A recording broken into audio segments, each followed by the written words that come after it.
El segundo tema que abordará la doctora Carolina Gutiérrez de Piñeres Botero es perspectivas, debates, retos y desafíos de la interferencia parental y violencia vicaria.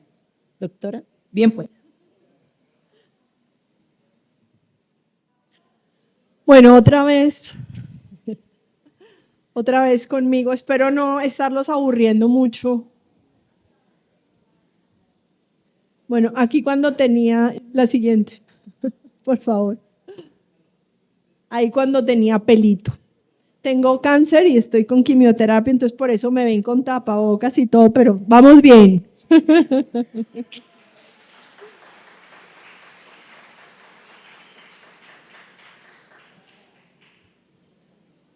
La siguiente. Ay, perdón. Mi cabeza que está un poco...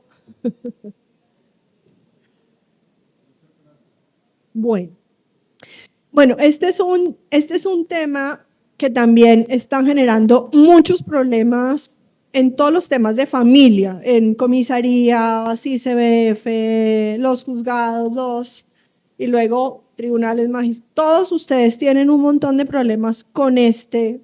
Ustedes, como se dan cuenta, yo quiero decírselos antes de comenzar. Yo soy muy crítica con todo lo que pasa porque sencillamente someterse a lo que hay, no soy criticona, es pensamiento crítico, es analizar más allá de lo que la gente dice y por qué, y bueno. Estos son temas muy complejos, estoy totalmente de acuerdo contigo. Mira que no lo había visto el tema de la alienación así, me va a robar esa idea de que todos somos padres alienadores. Porque finalmente sí, tienes razón, todos hacemos de nuestros hijos lo que nos da la gana, esa es la realidad. O sea, los criamos a nuestra imagen y semejanza. Pero el tema de, sí, bonito, te lo juro que nunca lo había visto así, me pareció muy interesante como ustedes lo están mirando, me parece chévere esa mirada. Pero además por otra, y es que, y esto se los quiero decir, pasa exactamente lo mismo, y por favor, si no están de acuerdo con lo que digo, validísimo, solamente escuchen y fórmense a otra idea. Muchos de los conceptos que salen en psicología y psiquiatría, se sienta una persona y se le ocurre una palabra y la pone a consideración y logra un grupo que le siga la cuerda y entonces todos hablamos del tema y nadie cuestiona si eso existe, si no existe, sí. Pasa con el tema de alienación parental y pasa con el tema hoy de violencia vicaria, que lo estamos hablando, pero todavía el proyecto de ley no lo han aprobado. Pero ustedes ya están tomando decisiones basados en algo que todavía no está aprobado. ¿Por qué? Porque ya México lo tiene, España ya lo tiene, Argentina ya lo aceptó. Entonces nosotros, ¿por qué lo estamos aceptando? Porque ya lo aceptaron en otros países, entonces nosotros también lo aceptamos. Pero estos son conceptos que tienen mucho peligro porque son conceptos en realidad que no han sido debatidos ni construidos por la comunidad académica ni científica. Ya les digo, es un grupo aislado de personas, de profesionales, que se inventaron en esos dos conceptos y los empezamos a usar, pero no tienen reconocimiento en ningún manual de psicología ni psiquiatría. Ustedes busquen la palabra interferencia, en cambio sí, que es diferente. Y está en el CI, que es uno de nuestros manuales diagnósticos, pero además es el manual que saca la Organización Mundial de la Salud, que es con criterios internacionales, globales. Entonces uno dice, ok, la interferencia existe, sí, hay papás, mamás, y vamos a ver otras personas que interfieren en las relaciones. Entonces, frente a la alienación parental, bueno, aquí quiero aclarar algo y es que antes se llamaba síndrome de alienación parental, ¿cierto? Eso ya está claro. Que la Organización Mundial de la Salud y varios grupos de psicólogos y psiquiatras dijeron, eso no es un síndrome. ¿Qué quiere decir eso? Eso no es una enfermedad. Que lo habíamos elevado a categoría diagnóstica como la depresión y la ansiedad. Entonces, si era un síndrome, tenía que tener unos síntomas y unos signos, y no los tenía. Eran una serie de conductas Es decir, eran cosas que hacían los papás y otros cuidadores, papás, mamás y otros cuidadores frente a los niños, ¿verdad? Entonces, por eso desaparece la palabra síndrome, pero fíjense que la Corte nunca dijo que no usáramos alienación, dijo no usen síndrome de alienación. Pero si ustedes leen el concepto de la Corte, no dice que no usemos alienación. Sin embargo, estoy de acuerdo, no deberíamos usar el concepto de alienación parental. Entonces, hay una falta de consenso en cómo se define, una falta de claridad y fiabilidad y falta de herramientas confiables para distinguir estos problemas de violencia vicaria, alienación, inclusive aunque la interferencia está más aceptada, tampoco tenemos unos buenos criterios para identificar cuándo sí y cuándo no. Entonces, los grupos de psicólogos que sí se han sentado a analizar han propuesto usar términos alternativos como problemas de contacto entre padres e hijos, que me parece que es mucho más fácil de analizar una serie de comportamientos, cogniciones, emociones en esos problemas de contacto, ¿ya? O dinámicas de resistencia-rechazo, que ustedes las ven con mucha más frecuencia, o interferencia parental, que son las tres, que donde encontramos evidencia, es, digamos, de estas tres encontramos publicaciones, investigaciones, y en últimas les digo, todas apuntan a cosas similares. Entonces uno podría usar una de estas en el caso de no usar más. Sin embargo, yo de verdad que yo no entiendo, porque a mí me llaman todavía muchos abogados y me dicen, Doc, es que nosotros queremos probar alienación parental, y yo, pero si ya la Corte ha dicho que no sigamos en ese tema, ¿por qué seguimos pidiendo eso? O sea, no entiendo qué más se necesita para que los abogados, sino los litigantes entiendan que ya no me deben pedir ese, pero además les digo, yo jamás hubiera hecho una evaluación de alienación parental, porque no estoy de acuerdo con ese concepto. Entonces, no lo he hecho, ni lo voy a hacer, pero lo he investigado. ¿Cuáles son los retos en la diferenciación? Tenemos una dificultad para distinguir entre alienación parental y otras dinámicas familiares negativas como la denigración, que a veces lo que hago es una campaña de denigración, pero no necesariamente interfiero. Falta de consenso profesional o definiciones claras sobre lo que constituye la alienación parental frente a otros problemas de relación entre padres e hijos. La consecuencia, una confusión en la terminología y la falta de consenso complican la identificación y tratamiento adecuados para el problema. Ahorita me estaban haciendo por acá una pregunta y es, ¿cómo hago para solicitar un diagnóstico más preciso para poder remitir a una terapia? Es que sin diagnóstico o sin una claridad más allá del diagnóstico es ¿qué le pasa a la persona? ¿Qué es lo que está pasando en esa interacción? Para yo saber cómo actúo, pero si no lo caracterizo, ¿cómo lo trabajo? ¿Cómo lo manejo? En todos los casos, uno de los grandes problemas que tenemos es que hay una carencia de evidencia científica. Es decir, no tenemos herramientas. Si ustedes me preguntan cómo evaluamos interferencia, no tenemos herramientas. ¿Cómo evaluamos? Ni siquiera el problema entre padres e hijos, entre padres con sus hijos, o sea, entre ellos no tenemos herramientas válidas que sean reconocidas por una gran comunidad.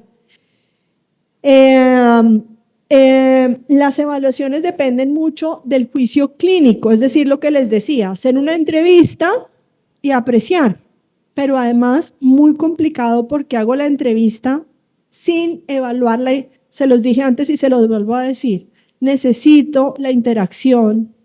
En el caso que tú me mencionabas, ¿qué sería lo ideal? Poder tener a la mamá, al papá y al niño y hacer una observación unos días. Lo ideal sería que yo pudiera hacer una evaluación haciendo un acompañamiento de 2 o 3 días a ver qué pasa.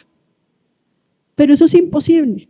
No tenemos cómo hacerlo, pero eso sería lo ideal, que alguien pudiera ver la interacción porque es la única manera real de saber si hay una interferencia o no, es cómo se comportan los niños cuando están en presencia de ambos padres. Eso no miente, porque mal que bien ahí los niños siempre niños y adolescentes todos van a buscar algo. ¿A quién miran más? ¿A quién le hablan? Y eso no lo puede contabilizar. O sea, están resolviendo lo que les digo, una tarea sencilla, un rompecabezas. ¿Cómo lo hacen? ¿Cómo los papás se comunican para ayudar a sus hijos? Pero si no vemos la interacción, y yo lo que hago es evaluar al papá, otro psicólogo evalúa a la mamá y otro psicólogo evalúa a los niños. Y entonces, pues, al no tener herramientas y al basarnos en el juicio, pues aumentan los sesgos, que es lo que veníamos hablando. Hay una variabilidad en la interpretación. Entonces, si no tenemos una herramienta que podamos usar todos, pues cuando yo aplico lo que yo creo, cuando evalúo al otro psicólogo, aplica lo que quiere, y cuando vamos donde ustedes, volvemos al problema. ¿A quién le creo? Si los dos se ven creíbles, confiables, pero ¿a cuál de los dos le creo más? Teniendo en cuenta que además no hay una teoría sólida. Entonces no es que ustedes no me pueden creer a mí, ustedes deben creerle a la teoría, pero la teoría también es inconsistente. Entonces, ¿a quién le creo? Muy difícil. Entonces, nuevamente yo insisto, muy importante que si vamos a hablar de interferencia, le preguntemos, y de violencia vicaria vamos a incluir las dos, preguntemos de dónde salen sustentados los estudios que respaldan esos conceptos. Y en ciencia nosotros tenemos algo que se llama la pirámide de niveles de evidencia científica. Si un concepto, voy aquí a hablar del de violencia vicaria, su concepto viene de opiniones de expertos, pues eso está en la base de la pirámide y es la evidencia menos sólida. Es una mujer que se llama, de apellido Bácaro, ¿cómo es que se llama? Bueno, no me acuerdo el nombre.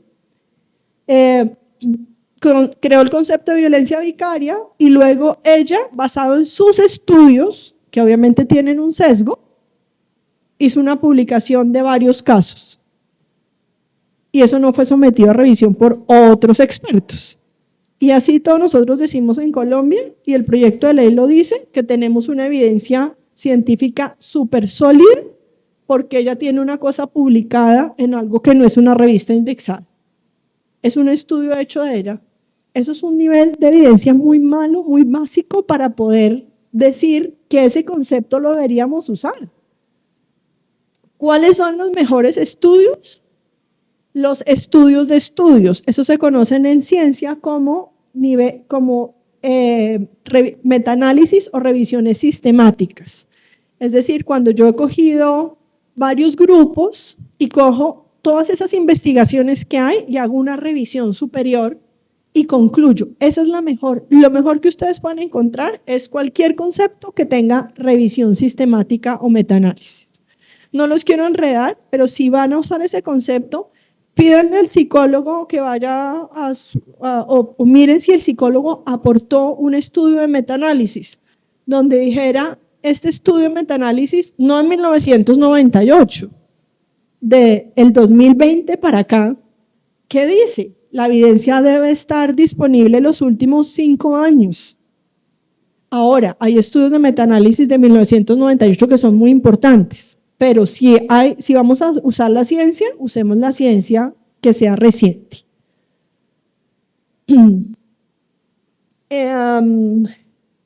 Lo otro es ¿qué tipos de instrumentos se han usado para llegar a la conclusión de que existe interferencia o existe violencia vicaria?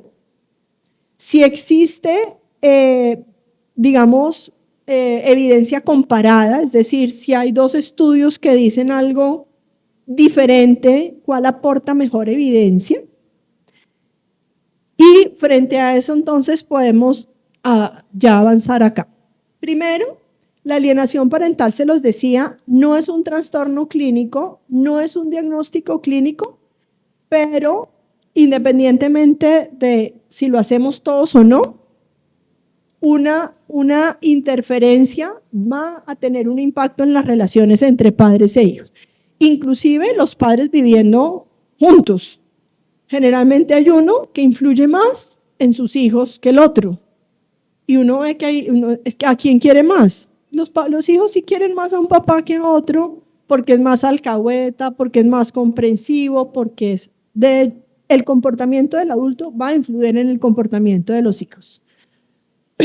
Por eso, además, otro tema importante, y aquí yo les pongo alienación, pero pensemos en violencia vicaria y pensemos en interferencia.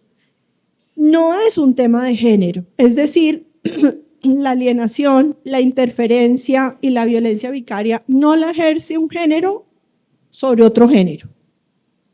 La ejerce una persona sobre otra persona, ¿cierto? Que esa es mi preocupación en el tema de violencia vicaria. La violencia vicaria, ¿cómo se define? El hombre que, además va a ser un delito más dentro del Código Penal, el hombre que use a sus hijos para dañar a la mujer. Entonces, ¿qué significa eso? Que la violencia vicaria es un tema de género. Solo la pueden ejercer los hombres sobre las mujeres. Yo he tenido casos, no hablemos del concepto de violencia vicaria, de abuelas ejerciendo control sobre sus nietos y haciendo que sus nietos odien a su mamá y a su papá.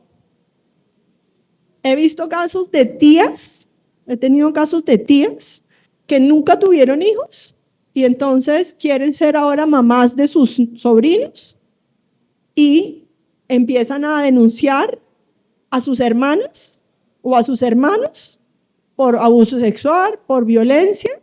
Entonces no es un tema de género. Ese es uno de los riesgos de ponerle género a un concepto, porque entonces en realidad desde mi punto de vista no estamos protegiendo los derechos de los niños.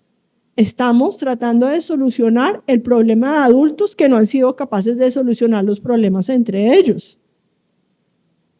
Entonces dejamos de estudiar un fenómeno porque decimos, bueno, como la violencia vicaria es el hombre que ejerza sobre la mujer, pues entonces cuando la mujer lo hace, no lo investigamos porque pues no se puede investigar porque es que ahí no hay violencia vicaria. No sé.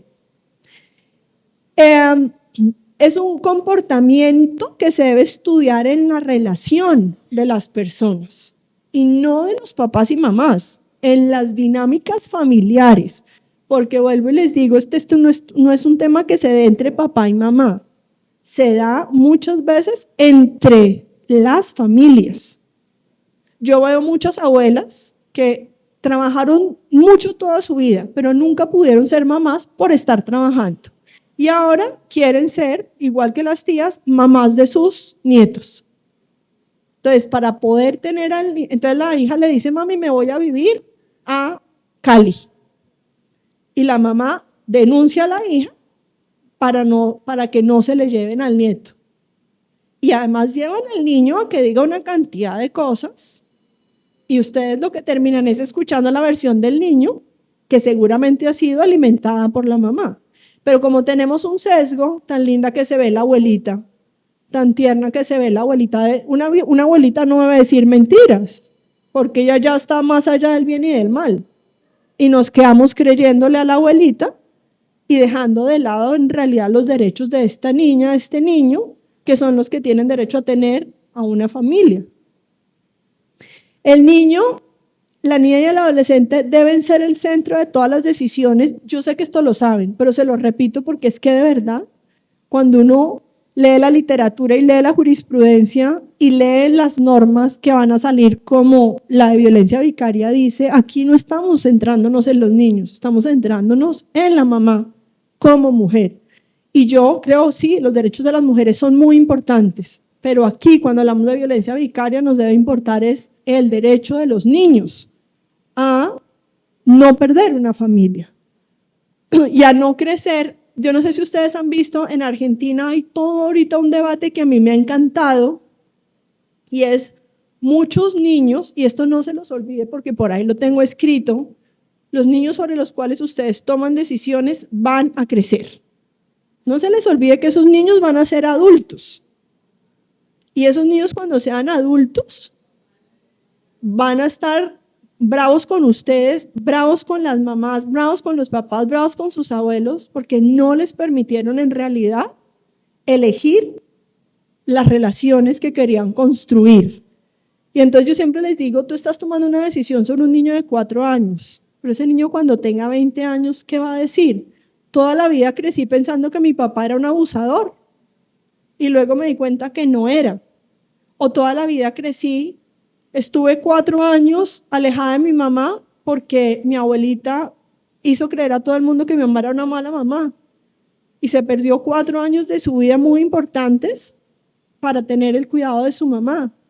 Entonces, por eso es muy difícil, y se los digo porque no tenemos buenos protocolos ni buenas guías para evaluar esto. Yo sigo insistiendo lo mismo que les dije antes. Una entrevista corta no puede ser suficiente evidencia para que ustedes tomen decisiones. Yo no sé cómo se va a cambiar eso. Porque pues si yo tuviera el poder de hacerlo solita, pues yo ya hubiera hecho otra cosa. Pero yo no tengo el poder.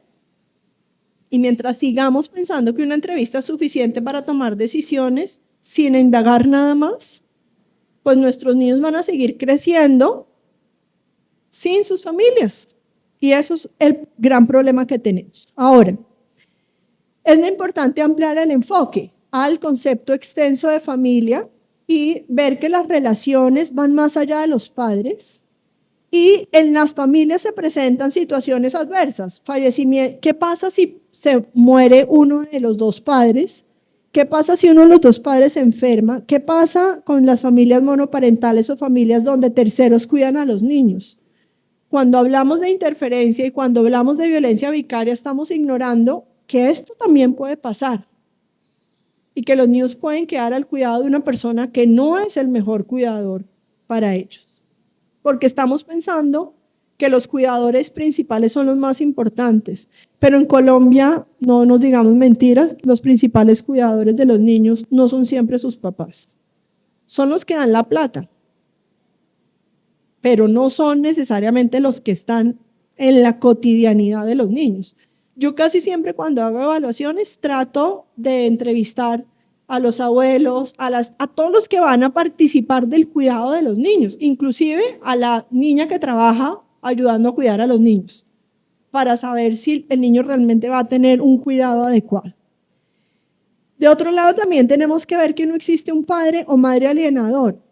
Es importante evitar la etiqueta, que la hemos usado en nuestros informes, que todos los padres tienen conductas, creencias y emociones sobre lo que es la crianza. Muchas veces los papás se equivocan. Muchos de nosotros nos hemos equivocado porque pensamos que estamos haciendo las cosas bien, aunque las estemos haciendo mal. Entonces hay que realmente, por ejemplo, cuando yo hago evaluaciones, yo siempre miro mucho qué cree ese papá y esa mamá sobre lo que significa el cuidado de los hijos.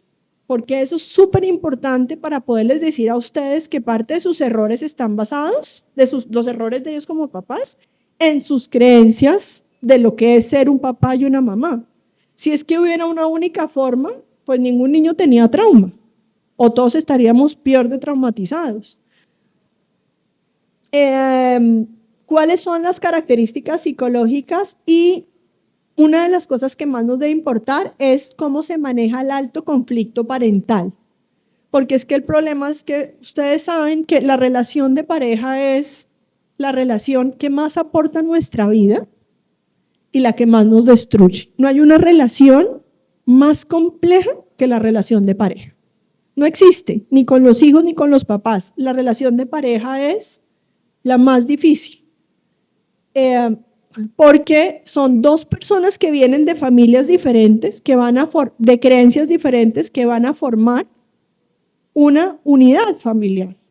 Y los dos van a traer sus problemas, y negociar eso se requiere mucha madurez, y uno se casa muchas veces cuando es muy inmaduro.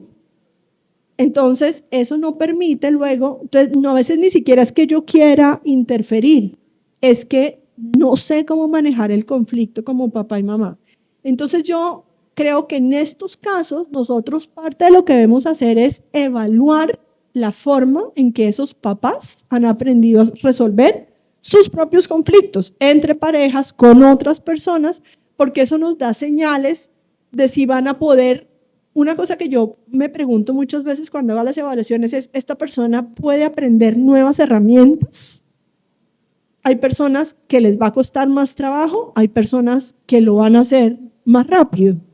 Entonces la pregunta no es si él lo está haciendo mal, es ¿lo puede hacer mejor? Porque esa oportunidad de que lo pueda hacer mejor nos va a garantizar que este niño pueda crecer al lado de su papá y su mamá con mejores herramientas. Por eso si ustedes ven hoy el tema, fíjense que nuestros colegios nunca privilegiaron un tema que hoy es fundamental, que de hecho hay una ley y todo, que es el desarrollo socioemocional.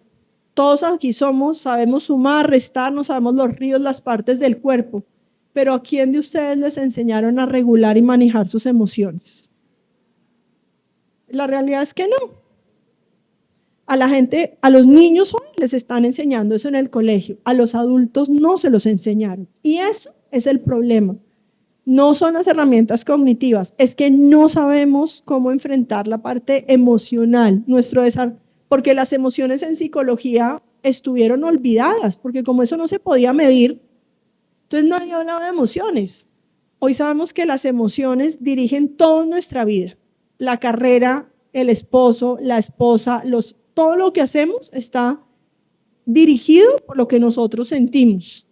Por eso el desarrollo emocional es tan importante. Entonces, parte de lo que nosotros debemos evaluar es esa capacidad de gestionar emociones y de gestionar emociones en el conflicto. Si los papás están agarrados enfrente de los jueces en un proceso, uno dice, si ni aquí ni delante de nosotros son capaces, ¿qué van a hacer cuando no estemos? Ya eso es una pista importante. ¿Cuáles son las consecuencias de la interferencia a largo plazo y de la alienación? Hay consecuencias emocionales y relacionales y es importante llevar a cabo más estudios longitudinales, pero hoy sabemos que esta ruptura de vínculos derivadas de la interferencia parental está generando muchos problemas en el desarrollo social de los adolescentes y de los adultos. Por eso es tan importante que, por ejemplo, yo siempre pregunto, ¿cuál es la edad del niño?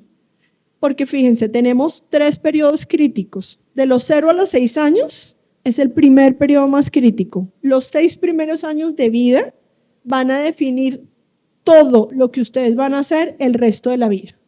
Todo lo que ustedes son hoy está definido por lo que fueron sus 6 primeros años de vida.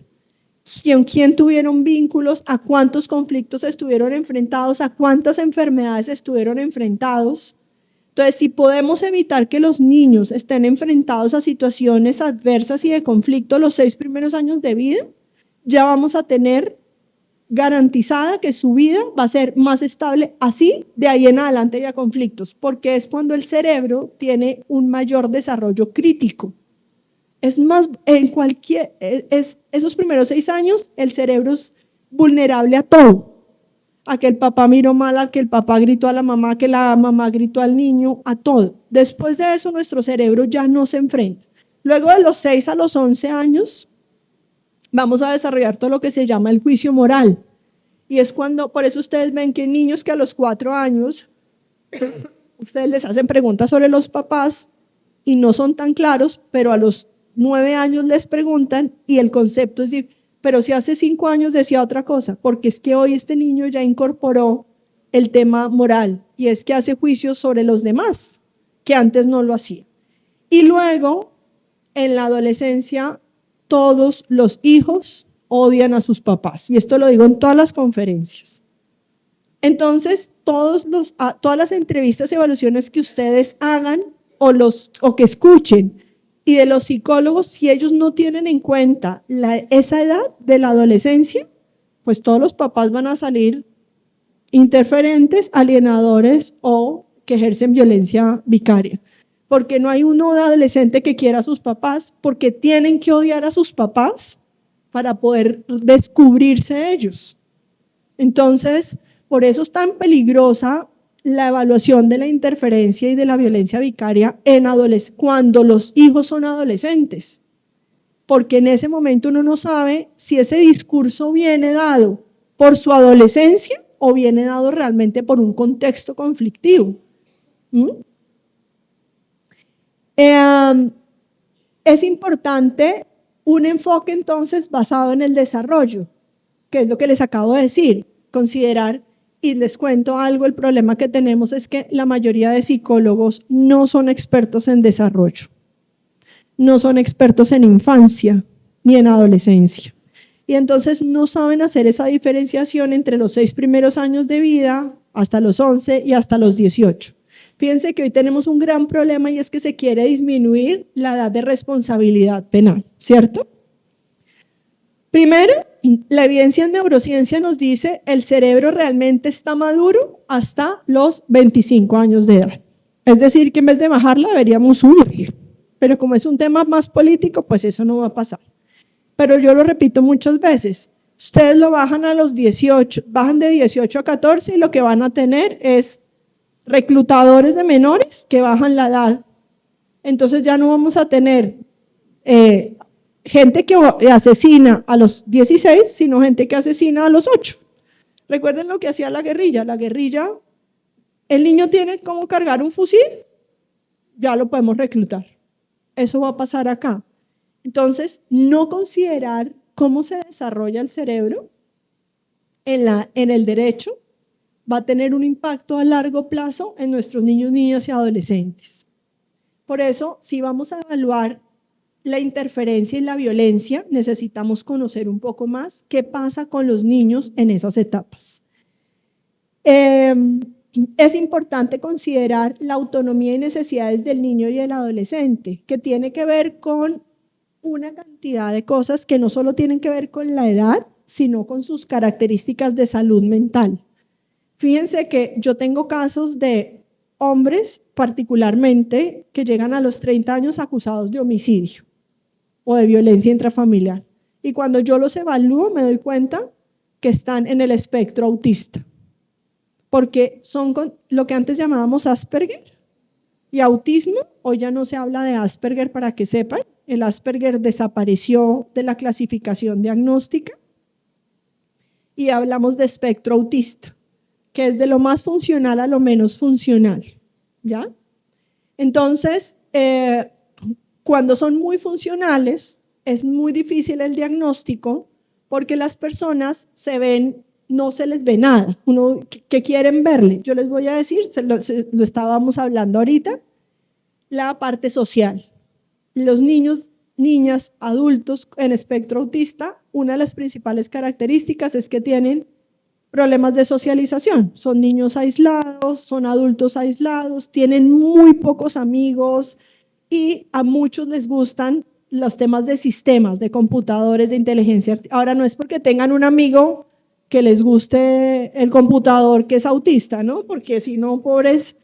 Pero esa es una característica. Empiezan y les cuesta mucho trabajo el doble sentido, la ironía, el sarcasmo. Esas son dos de las características más importantes.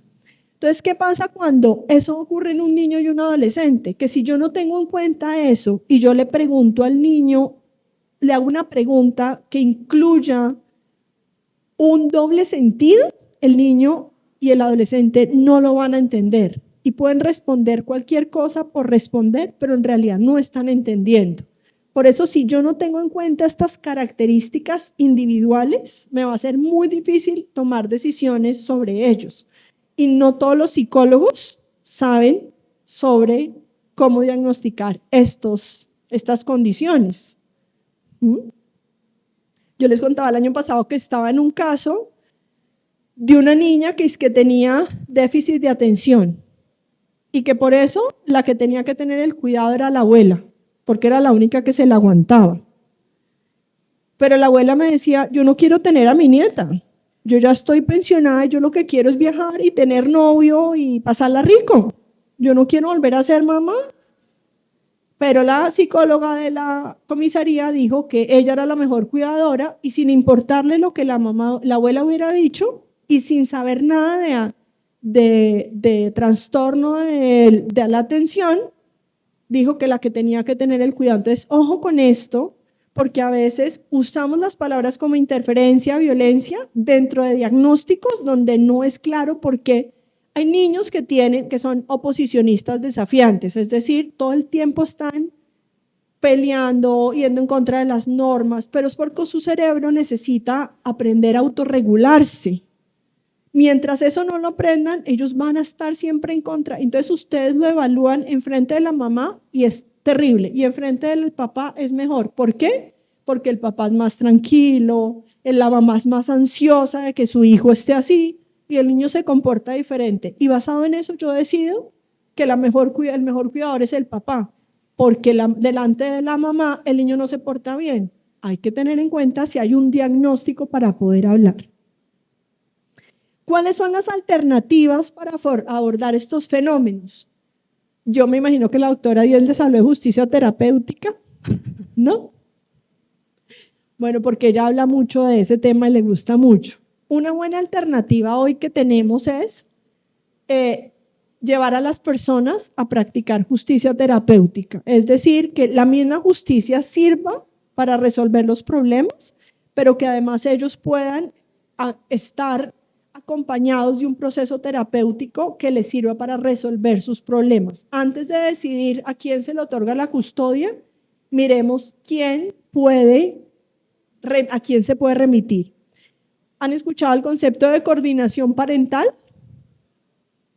Que es una lástima porque en Colombia, ya en Canadá existe, en México existe, en España existe, y es cómo se nombra a una persona, psicólogo, trabajador social, experto en pautas de crianza, que acompañe el plan de parentalidad. Entonces, en México, en Canadá y en España, por ejemplo, en un caso como el que me cuentas, se nombra a alguien que para todas las decisiones importantes se reúne con ambos padres y toman la decisión, y él es como un conciliador, o sea, él acompaña la decisión, pero si los papás no pueden ponerse de acuerdo, la decisión la toma el coordinador. Entonces, descarga mucho el trabajo de los jueces, pero además acompaña a que los niños, ¿por qué me parece tan bonita la coordinación? Porque acompaña que los niños mantengan los vínculos con ambas familias. Y el coordinador es el que durante un tiempo, mientras hacen intervenciones terapéuticas y demás, es el que ayuda a decidir en qué colegio deben estudiar, cuál es el mejor médico, pediatra, las cotidianidades las ayuda a tomar el coordinador. Yo espero que algún día esa figura llegue a Colombia, porque de verdad les aseguro que eso ayudaría a solucionar muchos de los casos que tenemos, y con la coordinación se acaba el tema de la interferencia y de la violencia vicaria, porque este coordinador está más presente en la cotidianidad de esas familias y puede ayudar a identificar esos problemas que son difíciles de resolver. Realmente es que la interferencia, la violencia vicaria y la alienación aparece porque no sabemos cómo resolver los conflictos. Básicamente ese es el problema. Entonces, si hay un coordinador que ayude y acompañe, porque ustedes no pueden estar todo el día con las familias, ni pueden darle su WhatsApp a estas familias para que cada 2 segundos los llamen y les digan qué debo hacer. Un coordinador tendría eso. No, tendría que ser un experto que tenga una formación en coordinación parental. A mí se me ocurre que como las medidas de protección son las que considera el defensor de familia, igual los jueces también podrían considerarlo, no necesaria una ley para introducir la figura, pensaría yo. Pero ¿quién sería? Y si tiene un costo, ¿quién lo pagaría? O sea, interesante. Sí ya hay en Colombia varias personas formadas en coordinación parental, Yo ya tengo una formación en coordinación parental, pero digamos hay gente que tiene muchos más años de experiencia, tiene un costo dependiendo del tiempo, porque gratis no puede ser, pero yo sé que esos costos se pueden ajustar según las necesidades de las familias, digamos, porque si no sería imposible pues de pagar. Sería solamente para una clase alta y pues eso tampoco tiene sentido. Entonces sí tiene unos costos, pero pueden ser ajustados. En Canadá, cuando no tienen cómo pagar, el costo del coordinador lo asume el Estado.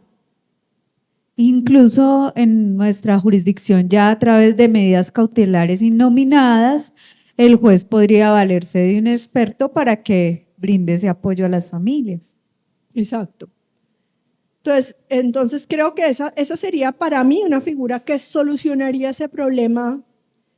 Yo les digo, en vez de estar pensando en una ley sobre violencia vicaria, o sea, en ponerle más trabas a la justicia, deberíamos estar buscando soluciones como estas dos: justicia terapéutica y coordinación parental. Así como queremos aplicar justicia restaurativa en temas penales, esto le daría una solución y yo les aseguro que con eso se acaba el problema, estos problemas a los que ustedes se enfrentan. Porque además el coordinador sí está en contacto con los comisarios, con el juez, y le va pasando un reporte.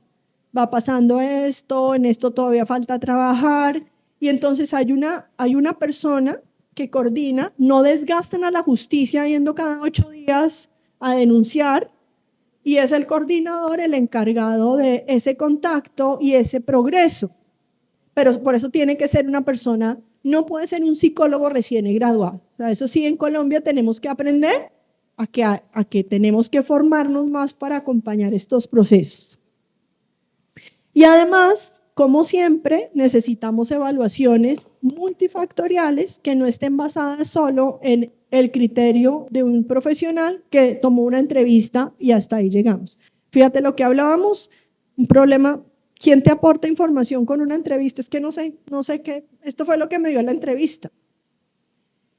Esto llevaría a una intervención interdisciplinaria, a un mejor bienestar infantil, porque se prioriza un entorno inclusivo, a políticas públicas más coherentes y a una participación activa del niño, porque ya el niño, también el coordinador, por ejemplo, está facultado para escuchar al niño.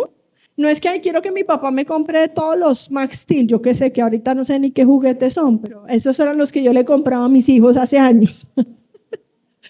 Y digamos que él puede mediar también entre los padres y los hijos, niños y adolescentes.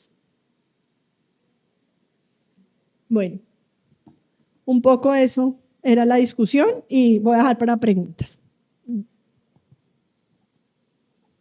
Doctora, muy buenos días. Yo funjo como juez de adolescentes de conocimiento.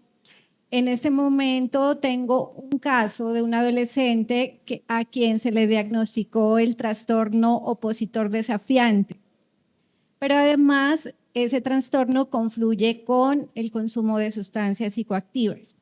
Mi pregunta es, en estos casos, ¿es mejor aplicar justicia terapéutica, de pronto, no sé, un internamiento en una institución psiquiátrica, o se debe propender primero por atender el tema de consumo de estupefacientes?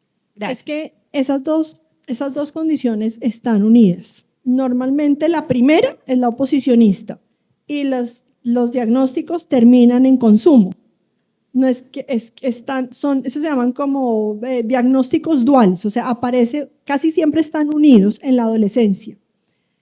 La realidad es que lo mejor es que estos adolescentes estén no en instituciones psiquiátricas, en programas de tratamiento de sustancias psicoactivas y comportamientos emocionales. Comunidades, lo que se llaman las comunidades terapéuticas, son las más efectivas para esos. Tú lo metes a una institución psiquiátrica y lo vuelves peor. porque ellos lo que tienen que aprender son herramientas. Y voy a decirles otra vez, volvemos al mismo tema, estos son temas de regulación emocional, no es nada más. Tú le enseñas regulación emocional y eso trabaja el tema. La adicción siempre tiene que ver con un tema de emociones, siempre. Nadie consume sustancias psicoactivas si se siente feliz. Nadie, a menos que tenga un trastorno afectivo bipolar y tenga una manía por encima de una depresión. Pero eso es otra cosa. Pero una persona que tiene bienestar no necesita consumir sustancias. Entonces, si tú me preguntas, yo te diría, busquen una comunidad terapéutica que trabaje esos temas y ese chino sale adelante. Sin conocer el caso, ¿no? O sea, con la información que me das. Tengo varias preguntas sobre el tema de coordinación parental. 1, ¿qué profesión sería el coordinador parental? 2, Estoy respondiendo, ¿sí? bueno, listo. Psicólogo o trabajador social preferiblemente. ¿Qué O educador. ¿Y qué estudios debe tener entonces para poder acreditarse como si fuera Debe coordinador? tener una formación, por lo menos, de diplomado en coordinación parental y un acompañamiento de algunos casos supervisados para que lo haga bien. 5 o 6 casos y ya con eso puede tener la certificación. ¿Quién brinda actualmente ese tipo de capacitaciones? La Asociación Colombiana de Criminología tiene 2 expertos en coordinación parental. Si quieren después, yo les doy ahora a todos les doy mi teléfono. No me llamen, no me escriban todos al tiempo, pero yo les voy dando todos esos datos para que se pongan en contacto o para que coordinemos, por ejemplo, para Cali una capacitación, un entrenamiento en coordinación. Sería muy interesante. De verdad que yo digo, si eso existiera en el país, pero bueno, otra pregunta. ¿Y la coordinación parental solo aplicaría para casos de padres separados o también para familias que estén juntos? Digamos que tengan problemas de funcionamiento para cualquiera que necesite un acompañamiento en el plan de parentalidad. O sea que el ideal es que toda familia contara con un coordinador parental. No, pues las que en realidad esto es una buena pregunta, pero la figura de coordinación parental surge para ayudar a resolver un poco la carga en el ámbito de la justicia de familia. Entonces es más orientada a los casos que lleguen a la justicia de familia. Pero claro que, pues, porque para los otros sería un psicólogo clínico y ya. Esto es porque la idea de él es que medie en esos procesos de justicia donde los papás no son capaces de tomar decisiones y el juez no puede estar cada 8 días reuniéndose con ellos. ¿Ya? Ya, aquí tú tenías otra, ¿no?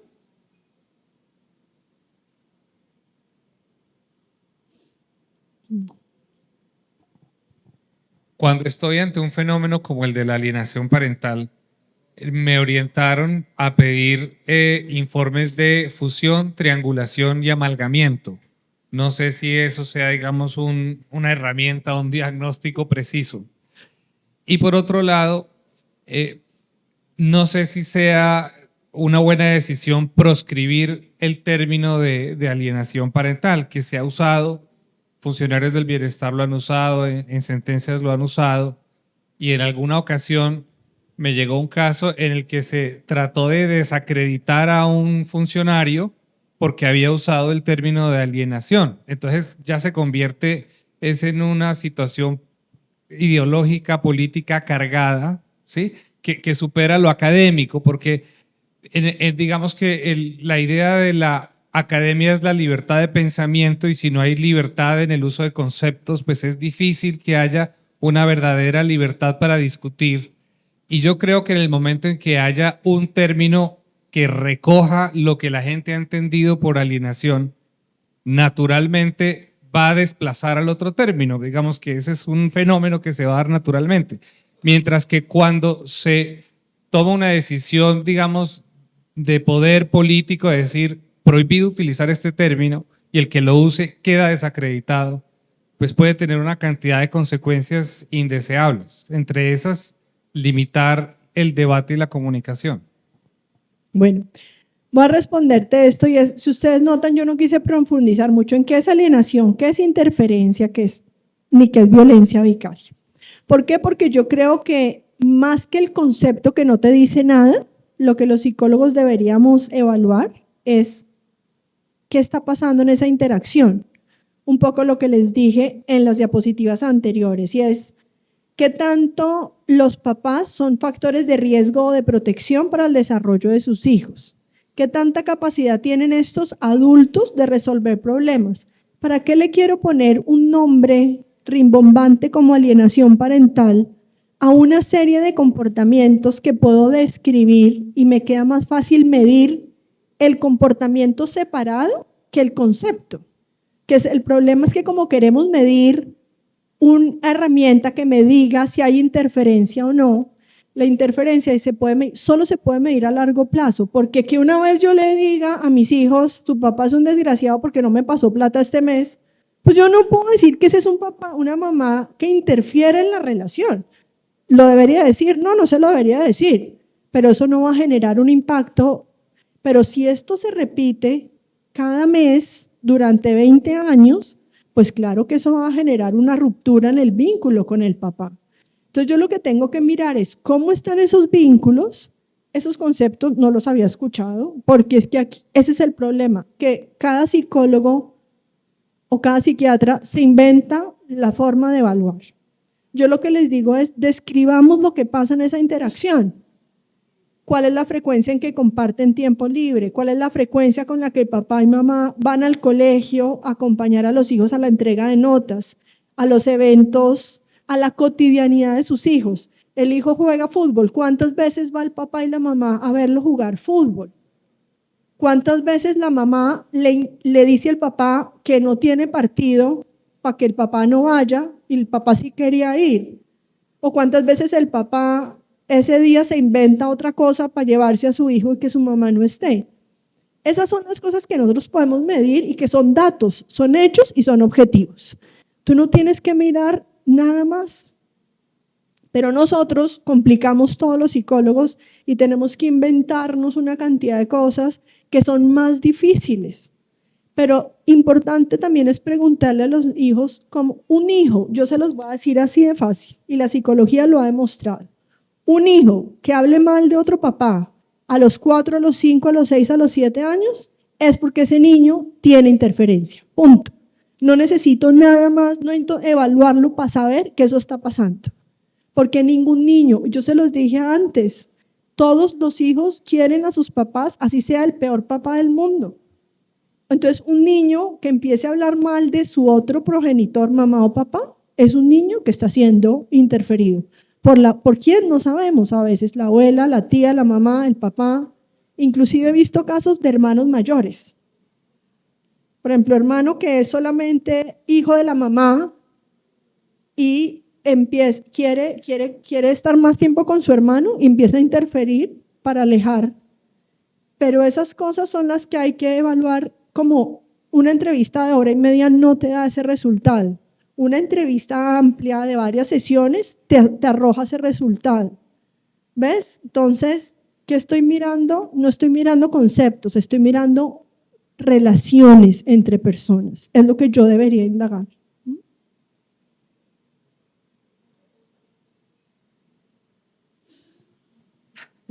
Yo creo que ya. Doctora, usted está aseverando de que un niño de 4 o 5 años que ya habla mal del papá o de la mamá tiene interferencia. ¿Y cómo se prueba eso cómo científicamente yo puedo demostrar de que eso que usted está aseverando es cierto? ¿Sí? ¿Cómo lo pruebo? Porque los niños, todos los niños tienen apegos y vínculos con diferentes figuras de apego, ¿ya? Con diferentes figuras de cuidado. Y las dos principales figuras en la vida de nosotros en la infancia son los padres. Eso te lo puedo mostrar con evidencia en neurociencias. Un niño no tiene la capacidad de hablar mal del otro, porque los niños lo que van es a contar cosas.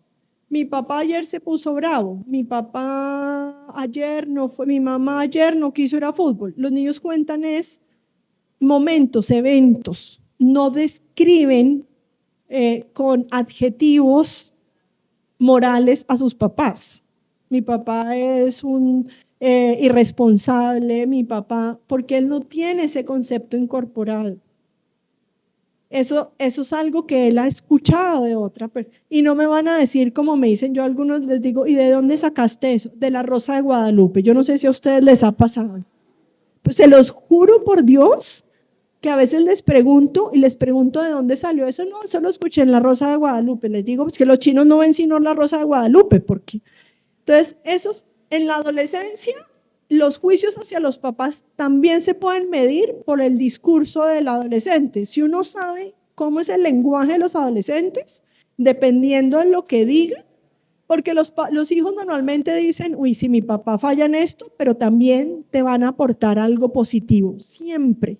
Porque uno, se los voy a decir, porque yo no sé si acá todos tienen a sus papás o los tuvieron en su vida, pero para un hijo es muy importante decir que tiene papá y mamá. Cuando están así no vayan, es que mi papá y mi mamá, porque para uno el papá y la mamá forman parte de lo que es uno, de la identidad. Fíjate que los niños que son dados en adopción muchas veces buscan porque necesitan saber a quién se parecen. Entonces un niño dice, es que yo soy como mi papá en esto porque mi papá es chistoso, pero soy como mi mamá en esta porque soy desorganizado. Cuando tú ves que el niño y el adolescente solo hablan cosas negativas, yo te aseguro que ahí hay interferencia. Te lo puedo asegurar, porque ahí hay una ruptura de un vínculo con alguien que hace parte de la identidad de uno. Cuando hablas mal del papá, estás hablando mal también de tu identidad como persona.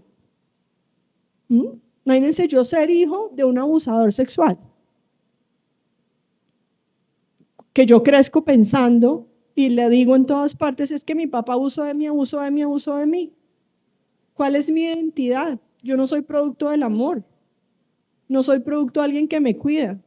Soy producto de una persona y se lo hago creer. Entonces hay que tener mucho cuidado con lo que los niños dicen y por eso hay que tener algo de formación en psicología. La psicología les da muchas pistas a ustedes para poder escuchar bien a los discursos de los niños, ¿vale?